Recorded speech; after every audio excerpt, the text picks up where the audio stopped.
Good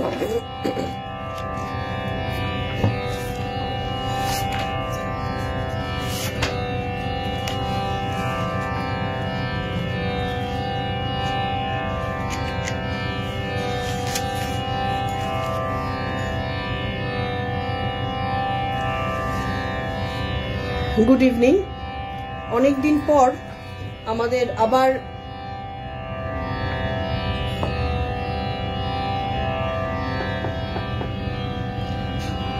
আধ্যাত্ম অনুশীলন বা আধ্যাত্ম চর্চা আমাদের আবার শুরু করতে পেরেছি।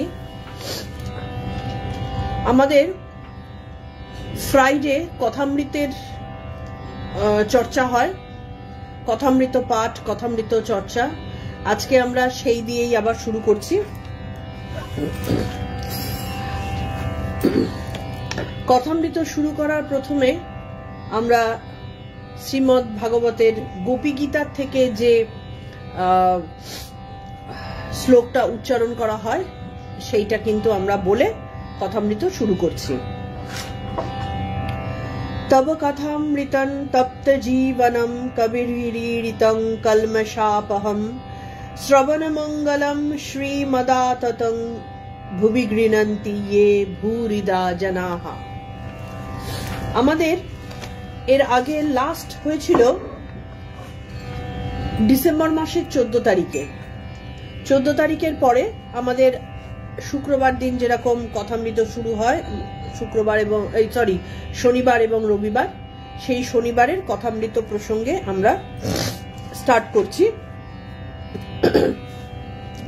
লাস্ট আমরা যেটা পড়েছিলাম, ঠাকুর বলেছিলেন ঈশ্বরের রূপ আছে এবং ভোগ বাসনা গেলে ব্যাকুলতা আসে। যতক্ষণ ভোগ আছে ততক্ষণ অবধি কিন্তু কোনোভাবে আমাদের ব্যাকুলতা আসে না। আমাদের হয়তো অনেক রকম ছোটবেলার সংস্কারের কারণে আমাদের বিশ্বাস বা একটা লেভেলের ভক্তি, কিন্তু যে ভক্তি দিয়ে ঈশ্বরকে পাওয়া যায় সেই ভক্তিটা কিন্তু আসাটা একটু ডিফিকাল্ট। মানে ছোটবেলার সংস্কারে আমরা কিছুটা বিশ্বাসে আসি, কিন্তু সেটাও 100% বিশ্বাস নয় যে বিশ্বাসের দ্বারা তাকে পাওয়া যায়। তা ঠাকুর নিজে বলছেন যে ঈশ্বরীয় রূপ অবিশ্বাস করো না। ঈশ্বরের বিভিন্ন রূপ আছে এবং সর্বরূপে সর্বস্থানে ঈশ্বর বিরাজমান। সেই কারণে ঈশ্বরীয় রূপকে কখনো অবিশ্বাস করো না। শর্মিলাদি, গুড ইভিনিং। থ্যাংক ইউ মিতাদি, তুমি সবার আগে। তো আমাদের ভোগ বাসনা যতক্ষণ আছে ততক্ষণ অবধি যে ব্যাকুলতায় ঈশ্বরকে পাওয়া যায় সেই ব্যাকুলতা কিন্তু আসে না। তো সেই কারণে বলছেন রূপ আছে, ঈশ্বর আমরা বলি নিরাকার, কিন্তু ভক্তের ব্যাকুলতায় ঈশ্বর রূপ ধারণ করেন তার প্রকৃতি অনুযায়ী। এইটাই কিন্তু ঠাকুর বললেন। তাহলে রূপ আছে বিশ্বাস করো, তারপর যে রূপটি ভালোবাসো, এমনকি নিরাকার রূপও যদি আমার জন্য ঠিকঠাক হয় তাহলে সেটাকেই আঁকড়ে ধরো বা সেটারই ধ্যান করো। আইদার নিরাকার রূপ ধারণ করো, মানে ধরে রাখো, অথবা সাকার রূপ ধরে রাখো, যা তোমার মনে প্রকৃতি তোমাকে সহায়তা করবেন সেটাই। কিন্তু তিনি বলছেন যতক্ষণ অবধি আমাদের সামান্যতম ভোগ বাসনার ছিটে ফোটাও থাকবে ততক্ষণ অবধি কিন্তু কোনোভাবে এই ব্যাকুলতার সৃষ্টি হয় না। সেই কারণে ঠাকুর উদাহরণ দিচ্ছেন ছোট বাচ্চা ছেলে যেরকম মা মা করে ডাকার আগে সে যতক্ষণ খেলনা নিয়ে ব্যস্ত থাকে ততক্ষণ অবধি মা তার কাজ সারতে থাকেন। ছেলে মাঝে মধ্যে হয়তো একটু কেঁদে উঠছে, কিন্তু তাতে মা দৌড়ে আসেন না। কিন্তু যখন ছেলে সমস্ত খেলনা পরিত্যাগ করে একেবারে চিৎকার শুরু করে যে মা তোমাকে আসতেই হবে, তার আর কিচ্ছু ভালো লাগছে না, তাকে কোনো খেলনা দিয়ে ভোলানো যাচ্ছে না, তাকে চুষি কাঠি দিয়ে ভোলানো যাচ্ছে না, কিছু দিয়েই তাকে যখন ভোলানো যাচ্ছে না, তখন কিন্তু মা আসতে বাধ্য হন।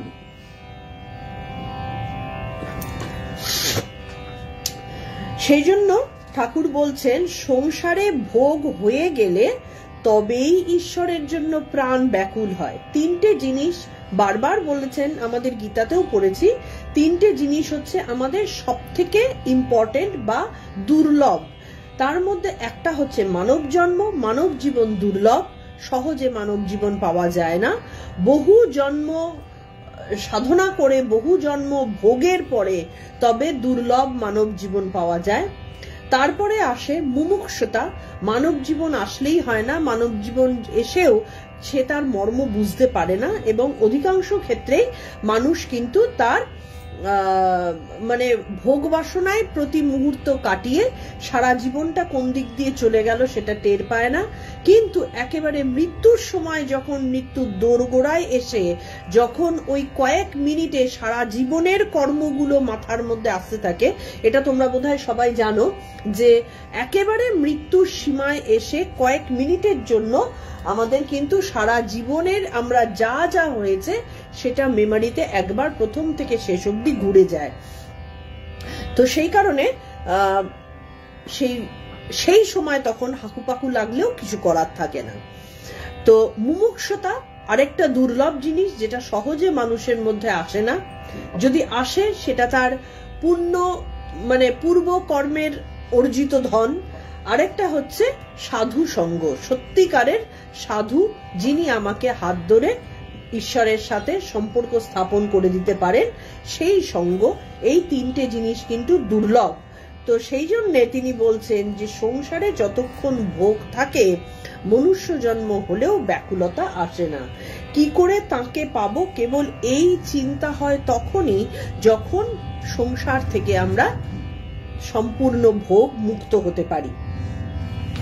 এবার আজকে আমরা আসছি আমাদের আজকে যেটা সপ্তম খণ্ড, দক্ষিণেশ্বর মন্দিরে ভক্ত সঙ্গে।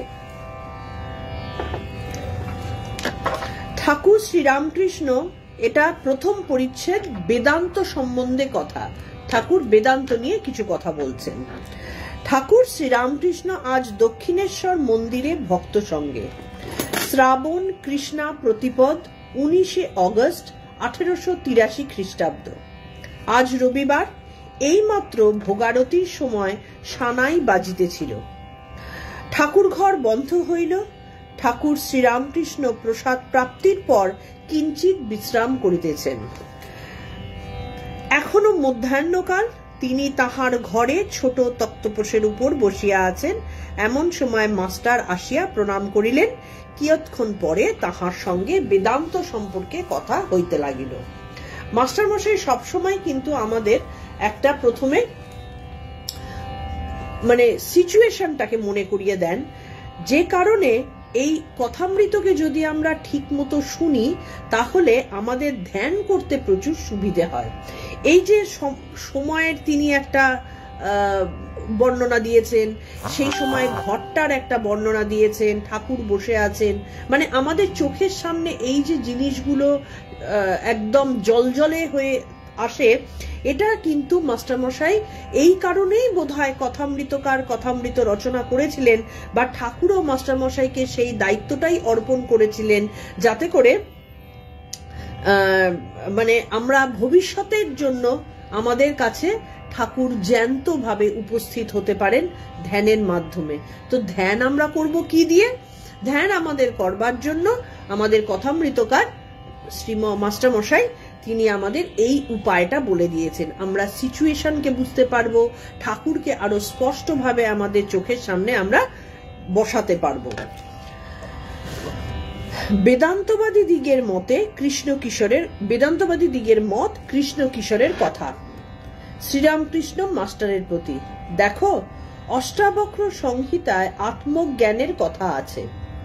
আত্মজ্ঞানীরা বলে সোহম, অর্থাৎ আমি সেই পরমাত্মা। এসব বেদান্তবাদী সন্ন্যাসীর মত। সংসারীর পক্ষে এ মত ঠিক নয়। সবই করা যাচ্ছে, অথচ আমি সেই নিষ্ক্রিয় পরমাত্মা, এ কি রূপে হতে পারে?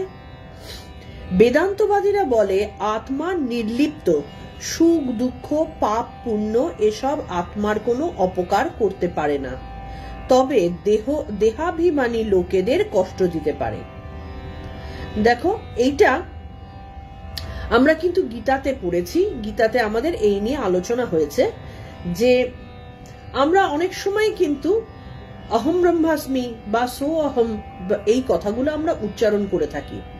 অনেকেই কিন্তু যারা হয়তো সংসার ত্যাগী তারাও উচ্চারণ করেন, সংসারী যারা তাদের মধ্যেও একটু যারা ধ্যান জপ তপ করেন তারাও উচ্চারণ করেন, কিন্তু এই উচ্চারণের মর্ম না বুঝেই উচ্চারণ করা হয়ে যায়।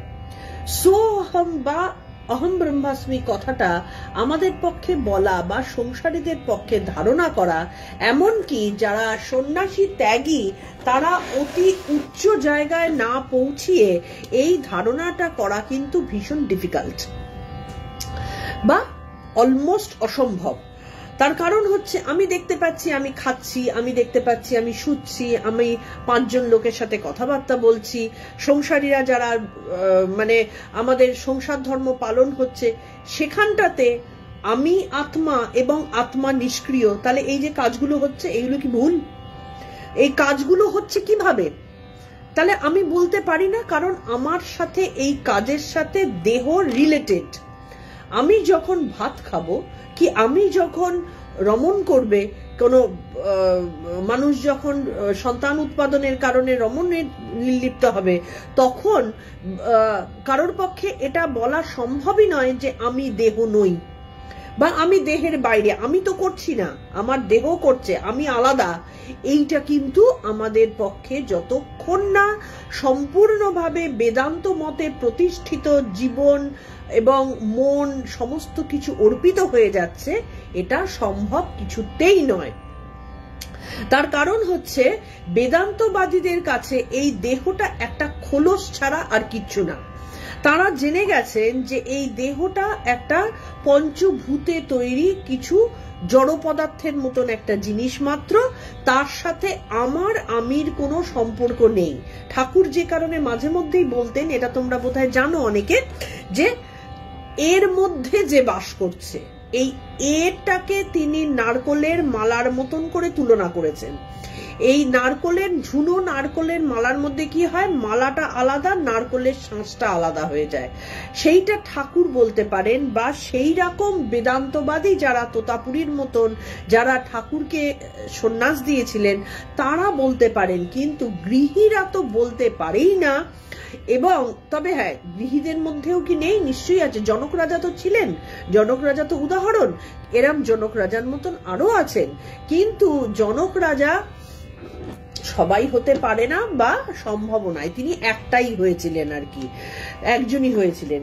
তো সেই কারণে গৃহীদের জন্য মানে আমি বেদান্তবাদী এবং আমি বেদান্ত চর্চা করে আমি সোহম কথাটা বলা সম্ভব নয় কখনো। তাহলে আমাদের জন্য কি দরকার? আমাদের জন্য ঠাকুর সব থেকে সহজ রাস্তাটা দেখিয়ে গেছেন যে ভক্তিবাদ। ভক্তিতে কিন্তু সমস্ত কিছু সম্ভব। মানে আমি ঈশ্বরকে তখন আমার নিজের সখা, নিজের পরম বন্ধু, মা, আমার বাবা, আমার ছেলে, এই রকম কাছের সম্পর্কে আমরা জড়িয়ে ফেলতে পারি। তখন তার সাথে তো যা খুশি তাই করা যায়। সেই কারণে ভক্তি ভাব হচ্ছে শ্রেষ্ঠ ভাব। ভক্তিতে আমি সম্পূর্ণভাবে গলে জল হয়ে যায়। ঠাকুর নিজে ছিলেন বেদান্তবাদী, কিন্তু তিনি ভক্তিবাদের প্রয়োজনীয়তা এবং ভক্তির চর্চাটা আমাদের মধ্যে কিন্তু দেখিয়ে গেছেন। তো সেই কারণে তিনি বলছেন যে আত্মা নির্লিপ্ত, এই কথাটা বেদান্তবাদীরা বলতে পারে, সংসারীরা বলতে পারে না। আমাদের সামান্য একটু একদিনের জায়গায় 2 দিন অর্থ পকেটে না আসলেই আমাদের মাথা খারাপ হয়ে যায়। বেদান্তবাদীদের পক্ষে ওগুলো কোনো ব্যাপারই না, যে তারা জানে যে এইটা শরীরটা একটা জড় পদার্থ, ময়লা ধুলোর মতো তারা ত্যাগ করে চলে যায়। আমাদের সামান্য একটু জ্বর জারি হলে আমরা কোকাতে থাকি যে কি হবে কি হবে। আমাদের শরীর সর্বস্ব জীবন, আমাদের অন্ন সর্বস্ব জীবন। সেই কারণে আমাদের পক্ষে এগুলো বলা বা মানে বলে নিজেকে ছোট করার কোনো মানে হয় না। তো তিনি কি বলছেন, এসব আত্মার সুখ দুঃখ পাপ পুণ্য এসব আত্মার কোনো অপকার করতে পারে না। আজকে বাইরে যে জিনিসগুলোকে, যার জন্য যোগীর কাছে বা বেদান্তবাদীর কাছে পাপ পুণ্য, সুখ দুঃখ এগুলোর কোনো মানে থাকে না। আজকে শরীর একটা তৈরি হয়েছে, তার প্রকৃতি অনুযায়ী সে কাজ করছে, এটাই কিন্তু তাদের কাছে শেষ কথা। আত্মার সাথে তারা হাজার চেষ্টা করো, তারা টাচ করতেই দেবেন না। যে কারণে আগেকার দিনের মুনি ঋষিরা তারা কিন্তু অনেকেই সংসারী ছিলেন, কিন্তু তারা সন্তান উৎপাদনও করেছেন, কিন্তু তাদের সাথে আমাদের তুলনা কখনো করা চলে না, কারণ তারা প্রত্যেকেই ব্রহ্মজ্ঞানী ছিলেন এবং বেদান্তটাকে তারা কিন্তু গুলে খেয়ে ফেলেছিলেন। তারা কোনো মতেই শরীরের সাথে নিজেকে জড়াতেন না। সেই কারণে তারা পৃথিবীর ধর্ম রক্ষার জন্য, মানে পৃথিবীর চালনা মানে চলবে না যদি বংশ পরম্পরা না থাকে, তো সেই কারণে তারা বংশ রক্ষার জন্য কিন্তু পৃথিবীতে বাকি জিনিসগুলো করেছেন। আমরা কিন্তু বংশ রক্ষার কারণে জিনিস করি না, আমরা আমাদের দেহ সুখের জন্য সমস্ত কাজকর্মগুলো করি। সেই কারণে তাদের সাথে যে কথা তারা বলেন, আমরা সেই কথার কিন্তু তুলনা করতে পারি না। সেটাই ঠাকুর বলছেন, ধোঁয়া দেয়াল ময়লা করে, আকাশের কিছু করতে পারে না। কি সুন্দর কথা। ধোঁয়া যদি ওঠে, কালো যতই কালো ধোঁয়া হোক না কেন, একটা দেয়ালে সাথে সাথে কালো দাগ পড়ে যাবে, কিন্তু আকাশে যদি ধোঁয়াটা ছেড়ে দাও, আকাশের কি এসে গেল? আকাশের কিচ্ছু রঙের পরিবর্তন হয় না। কৃষ্ণ কিশোর জ্ঞানীদের মতো বলতো আমি মানে আমি হয়তো বেদান্তবাদী, অর্থাৎ আকাশবৎ, মানে আমি আকাশের মতো, মানে আকাশ, খগ, আকাশের মতো। তাহলে কৃষ্ণ তা সে পরম ভক্ত, তার মুখে বরং কথা সাজে, সকলের মুখে নয়।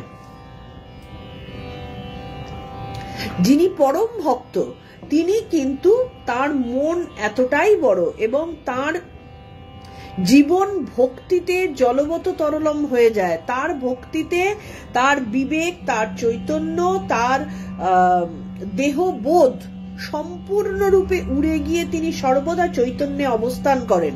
সুতরাং তিনি বলতে পারেন যে আমি কিন্তু আমি বলতে পারি না। কথাটার মানে আকাশ, খগ থেকে। পাপ পুণ্য, মায়া না দয়া? আমি একটা কোশ্চেন বোধহয় কিছুদিন আগে যখন সবাইকে 10-20টা কোশ্চেন দিয়েছিলাম, তার মধ্যে এই কথাটা বলেছিলাম যে মায়া, দয়া এবং সত্যরক্ষা, এগুলোর মধ্যে কার কোনটা বিবেকে বিশেষ প্রাধান্য পায়, এই বিষয়ে ঠাকুর বলছেন কিন্তু আমি মুক্ত, এ অভিমান খুব ভালো। আজকে আমি কি বলতে পারি আমি মুক্ত? তুমি কি বলতে পারো তুমি মুক্ত? আমরা কিন্তু ফট করে বলতে পারি না আমি মুক্ত। হ্যাঁ, হতে পারে আমি স্বাধীন, হতে পারে আমি চাকরি বাকরি করি দেখে আমার হয়তো টাকা পয়সার প্রয়োজনীয়তা নেই, কিন্তু আমি কি মুক্ত? মুক্ত হলে আমার ব্যথা থাকবে কেন? যেই একটা পেটে ব্যথা এসে ধরলো, ব্যাস আমি কোথায় মুক্ত? পেটে ব্যথার মধ্যে সম্পূর্ণ মন একেবারে খপ করে মনটাকে টেনে পেটের মধ্যে ঢুকিয়ে দিল। যেই একটা সুন্দর মেয়েকে দেখলাম, কি মেয়ের একটা সুন্দর ছেলেকে দেখলো, ফট করে তার চেহারাটা আমার মনটাকে কেড়ে নিল, তাহলে আমি মুক্ত কোথায় হলাম? প্রচন্ড খিদে পেয়েছে, একদিনের জায়গায় কোনো রকমে অনশন টনশন করলাম, রাগারাগি হলো, দ্বিতীয় দিন তো আর খেতে চাপতে পারছি না, তাহলে কোথায় মুক্ত হলাম? মুক্ত তো আমরা হলাম না। তাহলে তিনি বলছেন যে আমরা যদি প্র্যাকটিস করতে করতে নিজেকে মনে মনে তৈরি করতে থাকি আমি মুক্ত, আমি মুক্ত, এটা আমাকে টাচ করছে না, এটা আমাকে কোনোভাবে ক্ষতি করতে পারে না, এর দ্বারা আমি চালিত হব না, এই ভাব মনে আনতে আনতে আমাদের ভেতরে মুক্ত ভাব আসা শুরু হয়। তাহলে আমি মুক্ত এ কথা বলতে বলতে সে মুক্ত হয়ে যায়।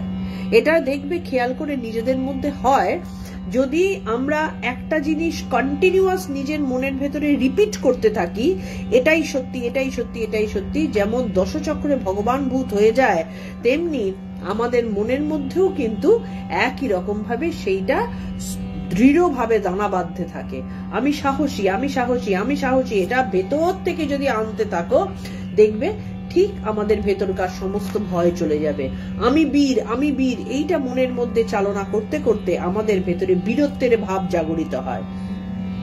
সেই কারণে যারা মনে করে, তিনি বলছেন, আবার আমি বদ্ধ এ কথা বলতে বলতে সে ব্যক্তি বদ্ধই হয়ে যায়।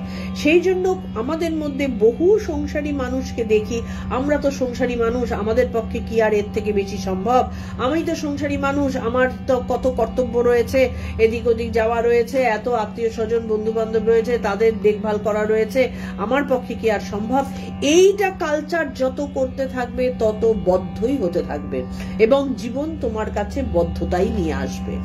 কিন্তু যদি আমি মন থেকে বলতে থাকি আমি মুক্ত, আমি গৃহে বদ্ধ নই, আমি সংসারে বদ্ধ নই, আমি কর্তব্য বোধে বদ্ধ, হ্যাঁ আমি কর্তব্য সংসারের প্রতি করব সেটুকুই, কিন্তু যদি আমার এই কর্তব্য আমার বাঁধন তৈরি করতে শুরু করে যে আমাকে ঈশ্বর পথে বাধা দিচ্ছে, আমি বদ্ধ, তাহলে সেটা খুব খারাপ। যে বলে আমি পাপী সে শালাই পড়ে যায়। সুতরাং আমি পাপী, পাপ করে, তবে হ্যাঁ একটা চোর, সে ধরা পড়ছে চুরি করে, বারবার তার গোষ্ঠী শুদ্ধ হয়তো জানে সে চোর, সে যদি মুখে বলে যে না আমি চোর নই, সেটা ভুল নয়, মানে ঠিক নয়। কিন্তু ছোটখাটো যে পাপ আমরা মনে করি যে আমি পাপ করে ফেলেছি, আমি আজকে উপোস ভেঙে ফেলেছি, আমি আজকে এইটা করিনি, এই যে আমি পাপী, আমি পাপ করলাম, আমি আজকে এইটা অন্যায় করে ফেললাম, এটা ভাবতে ভাবতে তার ভেতরে পাপ ভর করে, সে পাপী হয়ে যায়। কারণ সে ওইটুকুর মধ্যে মনকে আবদ্ধ রাখলো, সে ওখান থেকে বেরিয়ে এসে আমি মুক্ত। এখানটাতে বলছেন ঠাকুর যে বরং বলতে হয় আমি তার নাম করেছি, আমার আবার পাপ কি বন্ধন কি, যেটা গিরিশ ঘোষ করতে পেরেছেন। গিরিশ ঘোষ তো সত্যিকারের একজন মাতালি ছিলেন, গিরিশ ঘোষ সত্যিকারের অনেক অন্যায় কাজকর্ম করেছেন যেটা অসামাজিক বলেই একসময় বলা হতো। তাহলে এত অসামাজিক কাজ করার পরে তিনি যখন ঠাকুরের সংস্পর্শে এলেন তখন তিনি বাপকা বেটা কি বলছেন, আমি তোমার নাম করেছি ঠাকুর, আমাকে আটকায় শালা কোন বদমাইশ, আমাকে কেউ আটকাতে পারে, আমি তোমার নাম করেছি, এই বিশ্বাস দৃঢ়তা, তখন তার মধ্যেকার সেই অন্যায় ব্যাপারগুলো ধীরে ধীরে চলে যায়। সেই কারণে গিরিশ ঘোষ মহাপাপী থেকে মহাদেব হয়ে নিজেকে আলটিমেটলি প্রকাশ করতে পেরেছিলেন। তিনি আলটিমেটলি শিবের মতো হয়ে গিয়েছিলেন, তিনি শিব স্বয়ং শম্ভু টাইপের হয়ে গিয়েছিলেন। যখন কোনো মহাপুরুষ পৃথিবীতে অবতীর্ণ হন তখন তো তিনি দুষ্টের দমন করার জন্যই আসেন, দুষ্টকে মেরে ফেলার জন্য না, কিন্তু দমন করার জন্য। তাহলে এই দমন করে তার দুষ্ট ভাবটাকে শায়েস্তা করে যদি তার মধ্যে থেকে শিবত্ব জাগিয়ে তোলা যায় তাহলে সেটাই তো অবতারের আসার কারণ। তাহলে অবতার এসে যদি সবার মনের মধ্যে এই ভাব ঢুকাতে পারেন আমি এই অবতারের সন্তান, আমি তার সন্তান, আমি তার নাম করেছি, আমাকে কে আমাকে পাপী বলে, সুতরাং আমার পাপ মনোবৃত্তি চলে যাবে, যা পাপ হয়েছে তা ধুয়ে জল হয়ে যাবে এবং আমার পাপ করার মতন মানসিকতাও থাকবে না। যখন আমি একটা কথা বলি, এটা আমি আমার অনুভূতি দিয়ে বলছি, যখন দেখবে যে গীতা পড়ে, কোনো আধ্যাত্ম চর্চা করে, কোনো এই কথামৃত পাঠ করে নিজেদের মধ্যে কোনো পরিবর্তন এসেছে কিনা, রেগুলার তোমরা অনেকদিন ধরে অনেকেই শুনছো, আমাদের লাস্টে হয়ে গেলে আমি একটা কথা বলবো অবশ্য, তো অনেকেই অনেকদিন ধরে শুনছো, খেয়াল করো যে তোমাদের মধ্যে কোনো পরিবর্তন এসেছে কিনা। যদি 1% পরিবর্তন কোনো এসে থাকে তার মানেই আধ্যাত্ম চর্চায় তোমাদের উন্নতি হচ্ছে, সেটা নিজেরা দেখবে। 1% যদি উন্নতি হয়, নিজের কাছে নিজে কেউ লুকাতে পারে না, যদি 1% উন্নতি হয় তার মানে কিন্তু তোমাদের আধ্যাত্ম দিকে তোমরা অলরেডি উন্নতি করে ফেলছো। তো এটা কাউকে জানাবার দরকার নেই, এটা নিজেরটা নিজে বুঝবে। আর যদি দেখো কোনোই পরিবর্তন হয়নি তাহলে আমি বলতে বাধ্য হব যে যতই পড়ে থাকো না কেন, যতই জেনে থাকো না কেন, একই জায়গায় কিন্তু সে পড়ে আছে। তাহলে তিনি বলছেন যে বরং বলতে হয় আমি তার নাম করেছি, আমার আবার পাপ কি বন্ধন কি। তার নাম করলে বন্ধন মুক্ত হয়ে যায়। তাহলে আমরা এতদিন ধরে ঠাকুরকে নিয়ে আলোচনা করছি, তাকে সেইভাবে ধরেছি, যদি না ধরতে পারি দোষটা আমাদের, দোষটা তার নয়, তাহলে আমাদের আবার বন্ধন কি? মাস্টারের প্রতি, দেখো আমার মনটা বড় খারাপ হয়েছে, হৃদে চিঠি লিখেছে তার বড় অসুখ, এ কি মায়া না দয়া? তাহলে হৃদে তো ঠাকুরের একজন নিজের লোক ছিলেন, তো বোনের ছেলে, হ্যাঁ, তিনি তার সম্পর্কে ভাগ্নে ছিলেন। তো নিজের লোক যখন চিঠি লিখেছে, ঠাকুর নিজেকে কোশ্চেন করছেন, ঠিক যেটা আমি বলছি যে আমাদের সবার উচিত। ঠাকুর কিন্তু এইভাবে সবাইকে দেখিয়ে দেন যে কিভাবে চলতে হয়। মহাপুরুষকে লক্ষ্য করার কারণ এটাই, এই যে সৎসঙ্গ করার কথা বলে, সৎসঙ্গ করার কারণ এটাই যে জানতে হয়, দেখতে হয় তাকে, যে তিনি কিভাবে চলেন, কি বলেন, সেটাকে অ্যানালাইজ করতে হয়। তো ঠাকুর বলছেন যে এই যে চিঠি লিখেছে তার বড় অসুখ, এটা কি মায়া নাকি দয়া? তাহলে দুটোর মধ্যে পার্থক্য আছে। মায়া হচ্ছে আত্মকেন্দ্রিকতা বোঝায়, কারণ আমার নিজের লোক তার অসুখ করেছে, আমার তার জন্য মায়া হচ্ছে, আবদ্ধতার পরিচয়। কিন্তু দয়া হচ্ছে সর্বভূতের জন্য, সেটা হৃদয় হলেও যা হবে, XYZ হলেও তাই হবে। ঠাকুর নিজেকে নিজে পরীক্ষা করছেন এবং কোশ্চেন করছেন। মাস্টার কি বলবেন? চুপ করিয়া রহিলেন। ঠাকুর কিন্তু এইটার মাধ্যমে মাস্টারমশাইকেও পরীক্ষা করছেন যে মাস্টারমশাই তাকে কতটা বুঝেছেন। কারণ মাস্টারমশাই ঠাকুরকে একটা লেভেলে না বুঝলে তো আর সেই কথামৃত রচনা করা যাবে না। আর কথামৃত রচনার জন্য মাস্টারমশাই কিন্তু আগে থেকেই ঠাকুরের মনোনীত ছিলেন। ঠাকুর কিন্তু জানতেন যে মাস্টারমশাইয়ের মতন একজন আসবেন, যার কাছে কথামৃত লেখার ভার তিনি দেবেন। তাহলে মাস্টারমশাইকেও তো ঠাকুরকে জানতে হবে, সেই কারণে কিন্তু তিনি মাস্টারমশাইয়ের সামনে এই কোশ্চেনটা তুললেন। মাস্টার কি বলিবেন? চুপ করিয়া রহিলেন।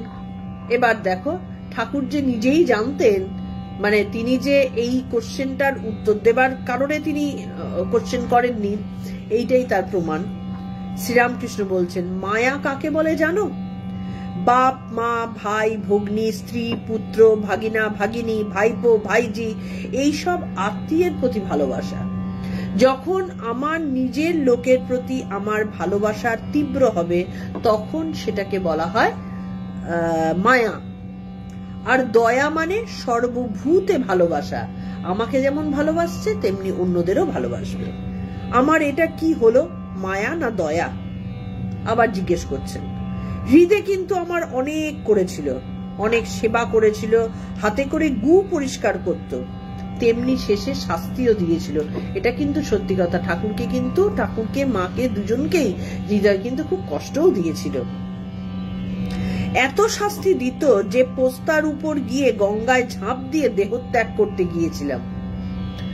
মানে ঠাকুরকে দেখে, ঠাকুর তো অবতার, তিনি তো নিজে জানতেন যে তিনি কে, কিন্তু লোক শিক্ষার জন্য দেখো তিনি কত সাধারণ হয়ে থাকতেন, যে তিনি বলছেন হৃদয় আমাকে এত কষ্ট দিত যে মাঝে গঙ্গায় গিয়ে ঝাঁপ দিয়ে আত্মহত্যা করতে ইচ্ছে হয়েছিল। কিন্তু আমার অনেক করেছিল, এখন সে কিছু টাকা পেলে মনটা স্থির হয়। কিন্তু কোন বাবুকে আবার বলতে যাব, কে বলে বেড়ায়? ঠাকুর এটা কোশ্চেন করছেন যে আমার এই যে হৃদয়ের জন্য চিন্তা হচ্ছে, এটা মায়া না দয়া? কারণ হৃদয়ের সাথে তো তার একটা আত্মীয়তার সম্পর্ক রয়েছে। তাহলে হৃদয় অনেক করেছিল, তাহলে তিনি ভাবছেন কর্তব্যের খাতিরেই হোক, বা দয়ার খাতিরে বা মায়ার খাতিরে, হৃদয়ের জন্য একটা কিছু তিনি যদি করতে পারেন তাহলে তার মনটা শান্ত হয়। কিন্তু তিনি কাকে বলতে যাবেন? তার তো পয়সা চাওয়া তার পক্ষে সম্ভব নয়। দ্বিতীয় পরিচ্ছেদ, মৃন্ময় আধারে চিন্ময়ী দেবী। বেলা 2-3টে বিষ্ণুপুরে মৃন্ময়ী দর্শন। বেলা 2-3টার সময় ভক্তবীর শ্রীযুক্ত অধর সেন ও শ্রীযুক্ত বলরাম বসু আসিয়া উপনীত হইলেন ও পরমহংসদেবকে ভূমিষ্ঠ হইয়া প্রণাম করিয়া আসন গ্রহণ করিলেন। তাহারা জিজ্ঞাসা করিলেন, আপনি কেমন আছেন? ঠাকুর বললেন, হ্যাঁ, শরীর ভালো আছে, তবে আমার মনে একটু কষ্ট হয়ে আছে। কি সরলতা, বাচ্চা ছেলের মতন কথা। শরীর একটু ভালো আছে, কিন্তু মনে একটু কষ্ট হয়ে আছে।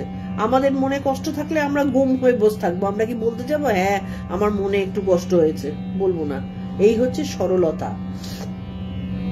হৃদয়ের পীড়া সম্বন্ধে কোনো কথারই উত্থাপন করিলেন না। হৃদয়ের পীড়ার জন্য তার মনে হয়তো কষ্ট হয়েছে। তিনি তো মানে সর্বভূতে তিনি ঈশ্বর, সর্বভূতের জন্য তিনি ঈশ্বর, সুতরাং সবার জন্য তার প্রেম কিন্তু সমানভাবে উদ্বেলিত হবে। তাহলে হৃদয় যখন, তবে ভক্তের জন্য তার ভালোবাসা অবশ্যই বেশি থাকবে। ভক্তের জন্য ঠাকুরের, ঈশ্বরের প্রাণ কাঁদে। তাহলে হৃদয় তার জন্য অনেক করেছিল, হৃদয় কষ্টও দিয়েছিল, কিন্তু করেও ছিল অনেক। এটা তো ঠাকুর ভুলবেন না। হৃদয়ের পীড়া সম্পর্কে কোনো কথার উত্থাপন করলেন না। বড়বাজারের মল্লিকদের সিংহবাহিনী দেবী বিগ্রহের কথা পড়িল। শ্রীরামকৃষ্ণ, সিংহবাহিনী আমি দেখতে গিয়েছিলাম। চাষা ধোপাপাড়ার একজন মল্লিকদের বাড়িতে ঠাকুরকে দেখলুম। একজন মল্লিকদের বাড়িতে ঠাকুরকে দেখলুম। পোড়া বাড়ি, তারা গরিব হয়ে গেছে। এখানে পায়রার গু, ওখানে শ্যাওলা, এখানে ঝুরঝুর করে বালি সুটকি পড়ছে। অন্য মল্লিকদের বাড়ির যেমন দেখেছি, এ বাড়ির সে শ্রী নাই। মাস্টারের প্রতি, আচ্ছা এর মানে কি বলো দেখি? ঠাকুর প্রত্যেকটা জিনিসে, এটাই কিন্তু ধ্যান। আমি বলছিলাম না যে ধ্যান কাকে বলে, ধ্যান কাকে বলে? জীবনের প্রত্যেকটা সেকেন্ড, ফ্র্যাকশন অফ সেকেন্ডকে যদি মাইনিউটলি খেয়াল করে করে করে করে প্রতিটা পদক্ষেপে চলা যায়, সেটাই তো ধ্যান। তখন দেখবে আমি এই যে কথা বলছি, এটাকে অনুভব করা, আমি কি বলছি এটাকে অনুভব করা, আমি হাত নাড়ছি, আমি চোখের পাতা ফেলছি, আমি দেখছি, আমি শুনছি, আমি ভাবছি, প্রতিটা জিনিস প্রতিটা সেকেন্ডে যদি অনুধাবন করে করে যাওয়া হয়, তখন কি মন যাবে যে ওইখানে টিভিতে কি হচ্ছে, কি ওখানে অ্যাক্সিডেন্ট হয়েছে একটু দেখতে যাই? আসবে না। কিন্তু তখন মনে বিচার আসবে, সবসময় বিচার আসবে, সেটাই ধ্যান। তো ঠাকুরও কিন্তু সেটা দেখাচ্ছেন যে এই যে মল্লিকদের বাড়িতে সিংহবাহিনী দেখতে গিয়ে দেখলাম যে এখানে মানে দারিদ্রতার প্রকাশ, সেই দারিদ্রতার প্রকাশ অন্যান্য মল্লিক বাড়িতে নেই, কিন্তু এখানে আমি দেখতে পেলাম। তো এটার মানে কি জানো? যার যা কর্মের ভোগ আছে তা তার করতে হয়, সংস্কার প্রারব্ধ এসব মানতে হয়। এটাই ঠাকুর বললেন প্রমাণ করে, যে মল্লিকদের বাড়ির এক একটা অন্যান্য মল্লিকদের বাড়িতে যেরকম স্ত্রী আছে, এইটা শ্রীহীন হয়ে গেছে। কেন? কোনো একটা জায়গা, কোনো একটা মানুষ, কোনো একটা বাড়ি, কোনো একটা পরিবার শ্রীহীন তখনই হয় যখন তার মধ্যে কোনো প্রারব্ধ কাজ করতে থাকে বা সংস্কার কাজ করতে থাকে। আমি আজকে লোকের, ভগবানের ওপরে আমরা দোষারোপ করি যে ওর জন্য আমার এই হয়েছে, কি অন্য লোকের উপর দোষারোপ করি, ঈশ্বর আমাকে দেখেননি, বিভিন্ন রকম আমরা দোষারোপ করি। মানে অজুহাতের হাতটা অনেক লম্বা আমাদের, লোকের ওপরে দায়বদ্ধতা চাপিয়ে দিতে আমরা খুব ভালো পারি আর কি। কিন্তু কখনো আমরা নিজেদেরকে বিচার করি না যে আমি কি করেছি যে কারণে আজকে আমার এই ফল হয়েছে। তাহলে আমার করার কারণে আমাকে আমার প্রারব্ধ ভোগ করতেই হবে, এটাই সিস্টেম, এটা হবেই। এবং ঈশ্বরের নাম করলে কি হবে? মা নিজে বলেছেন শ্রীসীমা, যে যেখানটাতে কাঁটা ফুটে, যেখানটাতে হাতটা কেটে গিয়ে ভোগ হতো, সেখানটাতে একটা কাঁটা ফুটে সেটার থেকে উদ্ধার পাওয়া যাবে, কিন্তু ভোগটা হবেই। তাহলে মল্লিক বাড়িতে যে সব মল্লিক বাড়িতে শ্রী আছে, এটাতে শ্রী নেই। শ্রী না থাকার কারণ কিন্তু মানুষ নিজেই সংস্কারের কারণে, প্রারব্ধের কারণে শ্রীহীন হয়ে যায়। মাস্টারের প্রতি, আর পোড়ো বাড়িতে দেখলুম যে সেখানেও সিংহবাহিনীর মুখের ভাব জলজল করছে, আবির্ভাব মানতে হয়। তাহলে ঠাকুর এখানটাতে দুটো শিক্ষা দিলেন, একটা হচ্ছে প্রারব্ধ মানতে হয়, সংস্কার মানতে হয়, ঈশ্বরের আবির্ভাব মানতে হয়। যদি মনোযোগ সহকারে ঈশ্বরকে নিজের বাড়িতে আরাধনা করা হয়, ঈশ্বর কিন্তু দেখেন না যে এটা তার পুরো বাড়িতে হচ্ছে নাকি এখানে তার জন্য রাজ সিংহাসন দেওয়া হয়েছে। ঈশ্বর কিন্তু ভক্তের মনের ভেতরে তার সিংহাসন আছে কিনা সেটুকুই শুধু দেখেন। আর কোনোভাবে যদি ভক্তের ভেতরে সিংহাসনকে স্থাপন করা যায় তাকে, তাহলে তিনি আবির্ভূত হতে বাধ্য। তখন কিন্তু কোনো গরিব, যেমন অনেক গরিব লোককে আমি বলতে শুনেছি যে আমরা গরিব মানুষ, আমরা কি পুজো করতে পারি? গরিব বলে বা অর্থ নেই বলে অর্থ দিয়ে পুজো হয় না। ঠাকুরকে এতগুলো ফল দিয়ে, এতগুলো নৈবেদ্য দিয়ে পুজো হয় না। পুজোর জন্য কিন্তু সামান্য ফুল, জল, তুলসী পাতাই যথেষ্ট। ঠাকুর দেখেন না যে কোন ভক্ত কত গয়নাকাটি দিল, কত মিষ্টি দিল, কি কত দামি দামি জিনিসপত্র ব্যয় করলো। ঈশ্বর দেখেন না, ঈশ্বর দেখেন যে তার মনের ভেতরে সেই সিংহাসনটাতে ঠাকুরকে বসাতে পেরেছে কিনা। তখন তাহলে কি বলছেন? আবির্ভাব মানতে হয়। তাহলে যতই শ্রীহীন হয়ে যাক, সেইখানটাতে সিংহবাহিনীর মন্দিরে সিংহবাহিনীর মুখটা কিন্তু জলজল করছিল। তার মানে কি? তার সেইখানে আবির্ভাব ঘটেছিল। তার মানে যতই শ্রীহীন হোক না কেন, প্রারব্ধের কারণে তাদের হয়তো দারিদ্রতা এসেছে, কিন্তু ভক্তি আছে। আমি একবার বিষ্ণুপুরে গিয়েছিলাম। রাজার বেশ সব ঠাকুর বাড়ি আছে, সেখানে ভগবতীর মূর্তি আছে, নাম মৃন্ময়ী। ঠাকুর বাড়ির কাছে বড় দিঘি, কৃষ্ণ বাঁধ, লাল বাঁধ। আচ্ছা, দিঘিতে আবাঠার মানে মাথা ঘষার, ওই যে রিঠা মাথা ঘষার গন্ধ পেলুম কেন বলো দেখি? আমি তো জানতুম না যে মেয়েরা মৃন্ময়ী দর্শনের সময় আবাঠা তাকে দেয়। আর দিঘির কাছে আমার ভাব সমাধি হলো, তখন বিগ্রহ দেখি নাই। আবেশে সেই দিঘির কাছে মৃন্ময়ী দর্শন হলো কোমর পর্যন্ত। এটা সেই অবস্থার কথা। ঠাকুর বিষ্ণুপুরে গিয়ে কি দেখেছেন এবং সেখানে তিনি যে ঈশ্বর দর্শন করেছেন, সেই লালবাদ, কৃষ্ণবাদ আমি নিজেও দেখেছি ইয়েতে, বিষ্ণুপুরে। সেই বিষ্ণুপুরের যে আমি জানি না কি কারণে তারা ওই রিঠা দেয়, তার মানে মাকে বিসর্জনের সময় হোক কি যে কারণেই হোক, রিঠা দেওয়া বোধহয় তাদের রীতি। তো সেই কারণে ঠাকুর সেখানে রিঠার গন্ধ পেয়েছিলেন এবং দিঘির কাছে ভাব সমাধি হয়ে তিনি বুঝতে পেরেছিলেন যে সেখানে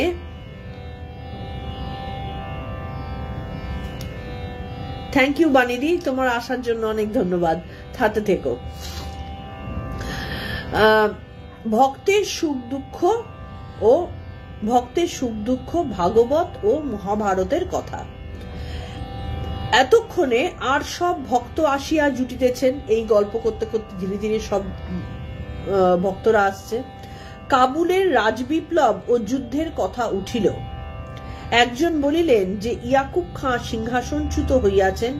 তিনি পরমহংসকে সম্বোধন করিয়া বলিলেন, মহাশয়, ইয়াকুব খাঁ কিন্তু একজন বড় ভক্ত। শ্রীরামকৃষ্ণ, কি জানো? সুখ দুঃখ দেহ ধারণের ধর্ম। তার মানে আরেকটা বড় শিক্ষা, আমরা যে সবসময় একটা আশা করে থাকি যে আমি যেহেতু সব ভালো কাজ করেছি, ভালো চিন্তা করেছি, আমার জীবনে কোনো সময় দুঃখ আসবে না, তা কিন্তু হয় না। দেহ ধারণ করেছো মানে তুমি 100% ঠিক নও। তোমার মধ্যে একেবারে শতভাগ পারফেকশন নেই। এবং দেহ আছে মানে তোমার তার মধ্যে সুখও থাকবে, দুঃখও থাকবেই থাকবে। আমরা যতই আশা করি না কেন, এমনকি ঠাকুরের মতো অতি পবিত্র একজনকেও কিন্তু দেখো হৃদের অত্যাচার সহ্য করতে হয়েছে। মায়ের মতো একজন পবিত্রতমা নারীকে, তার মতন একজন নারীকে তার পাগলি মামির ওই বেগুনের ঘা সহ্য করতে হয়েছে। ঠাকুরের শরীরে রোগের প্রকোপ সহ্য করতে হয়েছে। মাকে তার দারিদ্রতার আঘাত সহ্য করতে হয়েছে। তার মানে কি, আমরা যে আশা করি যে আমার কেন এই দুঃখ হলো, এটা একদম ছেলে মানুষই চিন্তা। শরীর আছে মানে সুখ, রোগ, শোক, দুঃখ থাকবেই। তাহলে ঠাকুর বললেন, সুখ দুঃখ দেহ ধারণের ধর্ম। জলের ধর্ম তরল থাকা। জল তরল থেকে শক্ত হয়ে গেলে তাকে বরফ হয়ে যায়, বরফের আরেকটা ধর্ম আছে। কিন্তু জল তরল থাকবে। সেই রকমই এখানটাতে বলছেন যে সুখ দুঃখ দেহ ধারণের ধর্ম। কবি কঙ্কন চণ্ডীতে আছে যে কালুবীর জেলে গিয়েছিল, তার বুকে পাষাণ দিয়ে রেখেছিল, কিন্তু কালুবীর ভগবতীর বরপুত্র, দেহ ধারণ করলেই সুখ দুঃখ ভোগ আছে। তাহলে কালুবীর ভগবতীর ভক্ত হওয়া সত্ত্বেও তার কিন্তু ওই ভোগটা বহন করতে হয়েছে। শ্রীমন্ত বড় ভক্ত, তার মা খুল্লনাকে ভগবতী কত ভালোবাসতেন, সেই শ্রীমন্তের কত বিপদ। মশানে কাটতে নিয়ে গিয়েছিল, লহনা খুল্লনার গল্প তোমরা ছোটবেলায় অনেকেই শুনেছ।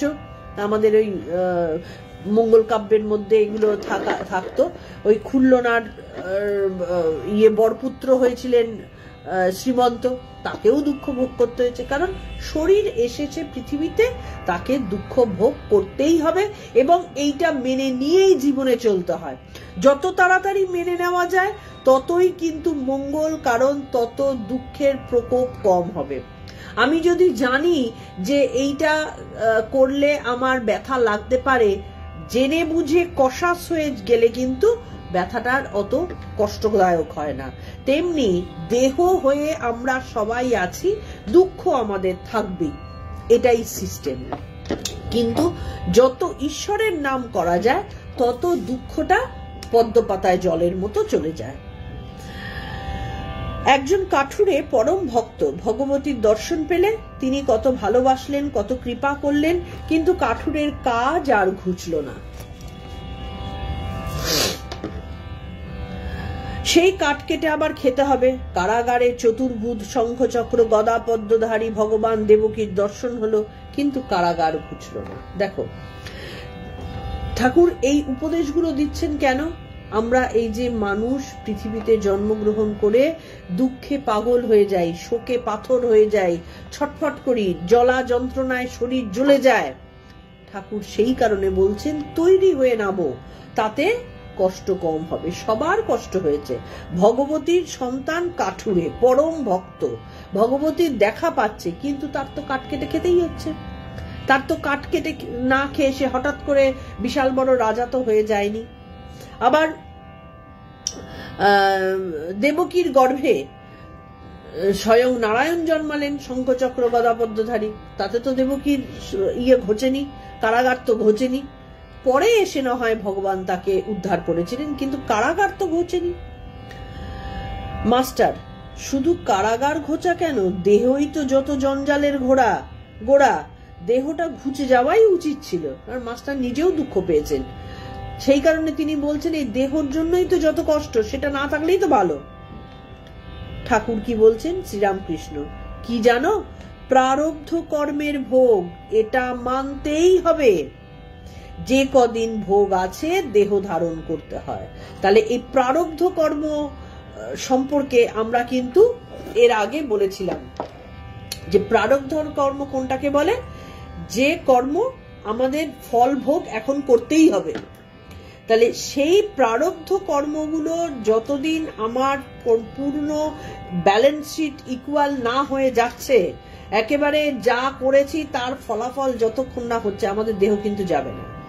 আমরা যেদিন কেউ আমাদের কাছের লোক, নিকট আত্মীয় মারা গেলে আমরা পাগল হয়ে যাই, আমাদের শোকে দুঃখে আমরা স্থবির হয়ে যাই, কিন্তু তখন বুঝতে হবে যে তার প্রারব্ধ কর্ম ভোগের জন্য পৃথিবীতে আসা, এবং পৃথিবীতে তার প্রারব্ধ কর্ম শেষ হয়ে যাওয়ার পরে 1 সেকেন্ড একটা এক্সট্রা শ্বাসও সে নিতে পারবে না। তার মানে যে তার দেহ ত্যাগ করে তার মৃত্যু হচ্ছে, তার মানে তার এই পার্থিব প্রারব্ধ কর্মগুলো শেষ হয়ে গেছে, তাকে ধরে রাখা যাবে না। একজন পৃথিবীতে আসে, সে আমার ছেলে হয়ে আসছে, মেয়ে হয়ে আসছে, স্বামী হয়ে আসছে, মা হয়ে আসছে, বাবা হয়ে আসছে, কিন্তু এগুলো আমাদের পৃথিবীতে থাকতে গেলে একটা সম্পর্কের বাঁধন লাগে, সেই জন্য। কিন্তু সে আমার জন্য আসেনি, সে এসেছে তার প্রারব্ধ কর্ম ভোগের জন্য। তাহলে যে মুহূর্তে তার প্রারব্ধ কর্মটা শেষ হয়ে যাবে, সে কিন্তু চিন্তা করবে না এই আমার মেয়ে কি, আমার ছেলে কি, আমার কে। তার কিন্তু সেই মুহূর্তে শ্বাস শেষ, টাটা বাই বাই পৃথিবী, চলে যেতেই হবে। যদি মায়ায় জড়িয়ে থাকে তখন সে যেতে কষ্ট হবে। তাহলে বলছেন কি, প্রারব্ধ কর্মের ভোগ, যে কদিন ভোগ আছে, যতদিন না প্রারব্ধ কর্ম ভোগ শেষ হচ্ছে, দেহ ধারণ করতে হয়। দেখবে অনেক সময় খুব অল্প বয়সে এক একজনের মৃত্যু হয়ে যায়। আমরা তো মনে মনে ভাবি যে তার কি এখন মরার সময় তার এত কর্তব্য আছে। কর্তব্য কিচ্ছু না। পৃথিবীতে যখন সম্পর্ক শেষ, প্রারব্ধ কর্ম শেষ, তখন সে পেছন ফিরেও দেখবে না যে আমার ছেলে ছোট কি সন্তান ছোট, ব্যাস টাটা। একজন কানা গঙ্গা স্নান করলে পাপ ঘুচে গেল, কিন্তু কানা চোখ ঘুচল না। মজা করে বলছেন, পূর্বজন্মের কর্ম ছিল তাই ভোগ। তাহলে পূর্বজন্মে তার এটা প্রারব্ধ কর্মের ভোগ হচ্ছে যে তাকে কানাই থাকতে হবে।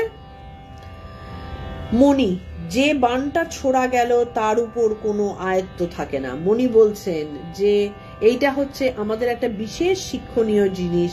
কোনো কাজ একবার হয়ে গেলে তারপর সেটার উপর কিন্তু আর কোনো কিছু ফেরত আনার উপায় থাকে না।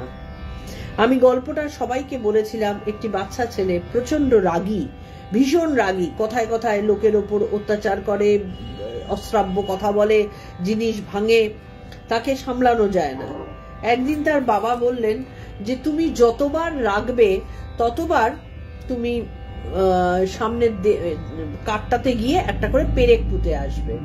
তুমি দেখো তো যে তোমার ধীরে ধীরে পেরেক পোঁতাটার সংখ্যা কিরকম হয়। তো ছেলেটি রোজ একবার করে, দুবার করে, 4 বার করে যখন রাগে ওই একটা করে গিয়ে পেরেক পুঁতে আসে। এরম করে তার মানেটা কি, পেরেক পোঁতার অর্থটা কি, সে তার রাগের ওপর ধ্যান করছে যে এই আমি রাগলাম, গিয়ে পেরেক পুঁতে আসলাম। যার উপরে ধ্যান করবে সেটা তো ভালোর দিকে যাবেই।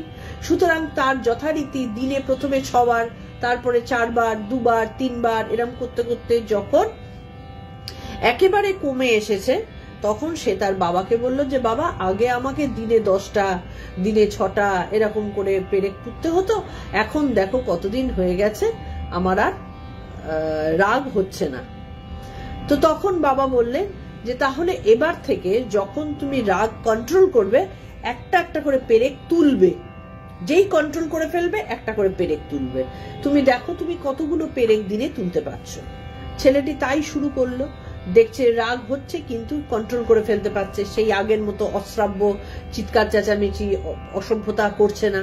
এরকম করতে করতে দেখা গেল তার সব পেরেক তোলা হয়ে গেছে। তখন সে খুব গর্বিত ভাবে বাবাকে গিয়ে বলল যে বাবা দেখো, আমার আর কোনো রাগ নেই, আমার আর কোনো পেরেক এখানটাতে পোতা নেই। এবার বাবা বললেন, এবার তুমি কাঠটা দেখো, কাঠে পেরেক নেই, কিন্তু পেরেকের ফুটোগুলোকে তুমি কিন্তু বন্ধ করতে পারোনি। তার মানেটা কি, তুমি যদি রাগের মাথায়, তুমি তোমার নিজের ছোট মনের কারণে যে কোনো ভাবে তুমি যদি কাউকে আঘাত করে ফেলো, তার মনের মধ্যে যে দাগটা থেকে যাবে, বা তোমার কৃত কর্মের যে একটা পথ তুমি তৈরি করে রাখলে, সেটাকে কিন্তু মেটানো যায় না, তার ফল তোমাকে ভোগ করতেই হবে। তাহলে এটাই বলছেন যে বানটা ছোড়া গেল তার উপর কোনো আয়ত্ত থাকে না। শ্রীরামকৃষ্ণ, দেহের সুখ দুঃখ যাই হোক, ভক্তের জ্ঞান ভক্তির ঐশ্বর্য থাকে, সে ঐশ্বর্য কখনো যাবার নয়। যখনই শুদ্ধ মনে মানুষ কখনো তার ধ্যান জপ করে, তার ঈশ্বরের উপাসনা করে, তাকে ভালোবাসে, তার নামে ভালো কাজ করে, তখন কি হয়, তার একটা ঐশ্বর্য আছে। কিরকম ঐশ্বর্য? কারোর বিভিন্ন রকম সিদ্ধাই লাভ হয়, কারোর চেহারায় একটা সৌন্দর্য আসে, কারোর মন শান্ত হয়ে যাওয়ায় তার একটা গ্লো আসে। অবভিয়াসলি আমাদের চেহারায় এই যে বলিরেখা, আমাদের চেহারার মধ্যে বলিরেখা কেন আসে? ঝড়ঝাপটা গুলোকে সাথে আমরা যত যুদ্ধ করব, ফাইট করব, যার সাথে ফাইট করব, সেই তীরগুলো এসে আমাদের শরীরে গেথে, তার ধাক্কার ছাপগুলো আমাদের পড়ে। কিন্তু আমি যদি টাসল না করি, আমি যদি শান্ত থাকি, আমি যদি জীবনের যে ঝড় যুদ্ধগুলো আসবে তাকে যদি আমি শান্ত মাথায় ট্যাকেল করি, দেখবে বলিরেখা কম হবে। সাধু সন্ন্যাসীদের সহজে বলিরেখা আছে না, স্কিন চকচক করছে, তারা তো কিছু করতে যায় না, তাদের অত সুন্দর স্কিন হয়, লোকে ভাবে যে ও খুব বসে বসে দুধ দই সাটাচ্ছে, সেই কারণে না, সেই কারণে না। তাদের সুন্দর মন হলে চেহারায় সৌন্দর্য আসবেই, টাসল কম হলে তার মধ্যে আঘাতের কম হবে, এটাই স্বাভাবিক। তো তারা কি করছেন, শুদ্ধ মনা সরল মনা যারা, তারা সমাজের সাথে টাসেলে যাচ্ছেন না, সেই কারণে তাদের চেহারায় সেই সৌন্দর্যটা ফুটে ওঠে। তো তাই বলছেন ভক্তির, এবার ভক্ত যিনি, তার ভালোবাসার ঐশ্বর্য। তুমি দেখবে খেয়াল করে, একটা মেয়ে নতুন বিয়ে হয়েছে, তার বিয়ের আগে একরকম চেহারা, বিয়ের পরে একটা ঝকঝকে চেহারা। কিসের জন্য? সুখের জন্য। তাহলে ভালোবাসার জন্য, সে তার ভালোবাসা পাচ্ছে, ভালোবাসা দিচ্ছে। তাহলে এই যে ভালোবাসা তার ভেতরে যে ঘুরপাক খাচ্ছে, যে ঘূর্ণি ঝড় চলছে, তার প্রকাশ তার মুখ চোখ দিয়ে বেরোচ্ছে, তার স্কিন দিয়ে বেরোচ্ছে, তার আচার আচরণ দিয়ে বেরোচ্ছে। ঠিক তেমনি তা যখন মানুষের মধ্যে ঈশ্বরীয় ভক্তির বা ঈশ্বরীয় ভাবের প্রকাশ ঘটে, তখন তার একটা ঐশ্বর্য আসে। সে কখনো সেই ঐশ্বর্যকে হারিয়ে ফেলার নয়, সেই ঐশ্বর্য কিন্তু থেকে যায়। দেখো না, পাণ্ডবদের অত বিপদ, কিন্তু এ বিপদে তারা চৈতন্য একবারও হারায় নাই। পাণ্ডবরা তো জন্ম থেকে বিপদ, সেই বনবাসে বাবা মারা গেলেন, পাণ্ডু মারা গেলেন, তারপরে তাদের হস্তিনাপুরে এসে একবার বিষ খাওয়াচ্ছে, একবার জলে ফেলে দিচ্ছে, একবার যদুগৃহে দহন করছে, পদে পদে বিপদ। কিন্তু তাতে তাদের সৌন্দর্যের বা ঐশ্বর্যের কিন্তু কোনো রকম দুর্বলতা ঘটেনি। সুতরাং তাদের মধ্যে জ্ঞান সবসময় বিরাজ করেছে, চৈতন্য সবসময় বিরাজ করেছে বলেই ঈশ্বরও তাদেরকে কখনো সঙ্গ ছাড়া হননি। তাহলে আজকে আমাদের অনেকদিন বাদে এটুকুই হলো। এটা ভক্তের সুখ দুঃখ ভাগবত ও মহাভারতের কথা দিয়ে ঠাকুর বোঝালেন যে আমাদের দেহজ সুখ দুঃখের ওপরে আমাদের যেন অত বেশি মনোযোগ না থাকে, কারণ দেহ থাকলে তার ভোগ থাকবেই। এটাই হচ্ছে বাস্তব সত্য, এবং এটাকে যত মেনে নেওয়া যায় ততই কিন্তু আমাদের মঙ্গল। আর প্রারব্ধ আমাদেরকে বিশ্বাস করতেই হবে, প্রারব্ধের ফলও আমাদের ভোগ করতেই হবে। প্রারব্ধ শুধুমাত্র এ জন্মের ফল ভোগ, শুধু এ জন্মের নয়, আমাদের জন্ম জন্মান্তরে। তুমি একটা, এটা ব্যাংক ব্যালেন্সের মতন, আমাদের যদি শেষ না হয়, লোন শোধ যদি আমরা না করতে পারি, যেখান থেকে হোক ওই দস্যু পাঠিয়ে হলেও কিন্তু আমাদের টেনে আনবেই সেই লোন শোধ করবার জন্য। সুতরাং আমাদের প্রারব্ধ কর্ম যা আমরা করে ফেলেছি তার ফল ভোগ করতেই হবে, এবং যতদিন না ব্যালেন্স শিটে 0 আসবে ততদিন অবধি আমাদের দেহ ধারণও করতেই হবে। তাহলে আজকে এটুকুই। আমরা আগামীকাল আবার নর্মাল যেরকম আমরা রেগুলার গীতা এবং কথামৃততে আসছিলাম, সেখান থেকে আবার আমরা আগামীকাল সময় দিয়ে দেব, শুরু করব। আর আমি তোমাদের যারা আমাদের লাইভে রেগুলার আসে তাদের জন্য আমি একটা খুব আনন্দের কথা বলছি। আমাদের ইউটিউব চ্যানেল খুব ভালোভাবে শুরু হয়েছে।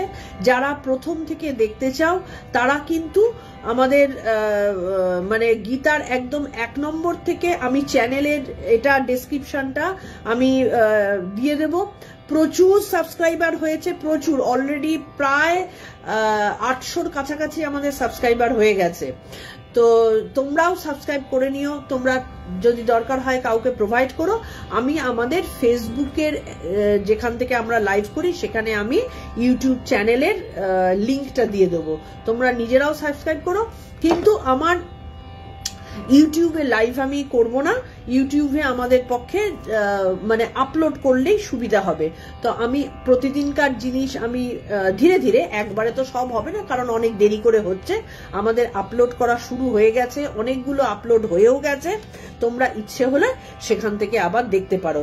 কথামৃতটা এখনো আপলোড হয়নি, কথামৃতটা ধীরে ধীরে হবে। আমাদের গীতার অনেকগুলো আপলোড হয়ে গেছে এবং ভীষণ ভীষণ ভালো রেসপন্স পাচ্ছি, বহু জায়গার থেকে রেসপন্স পাচ্ছি। তোমরা সেই কারণে এটাকে বন্ধুদের মধ্যে ছড়িও। আমি এটা ইউটিউব লিঙ্কটা আমি কিছুক্ষণ পরে বা কালকে আমি এখানে আমাদের ফেসবুকে পাঠিয়ে দেব, ঠিক আছে? আজকে এইটুকুই, আমরা ঠাকুরের প্রণাম মন্ত্র দিয়ে আজকের লাইভটা শেষ করছি।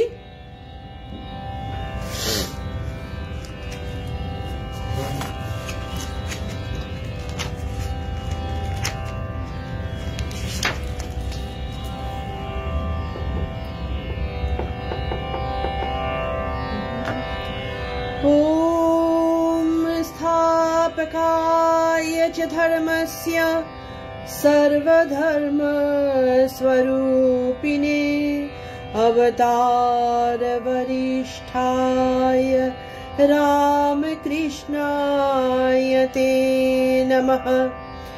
निरञ्जननित्यमनन्तरूपं भक्तानुकम्पधृतमविग्रहं वै ईशावतारं परमेशमीड्यन् तं रामकृष्ण शिरसा नमामः। ঠাকুরের পায়ে প্রণাম জানিয়ে ঠাকুরমা স্বামীজিকে মাথায় রেখে আজকের এখানেই শেষ করছি। আবার বেশ কিছুদিন চলুক ভালো মতো, আজকে এইটুকুই।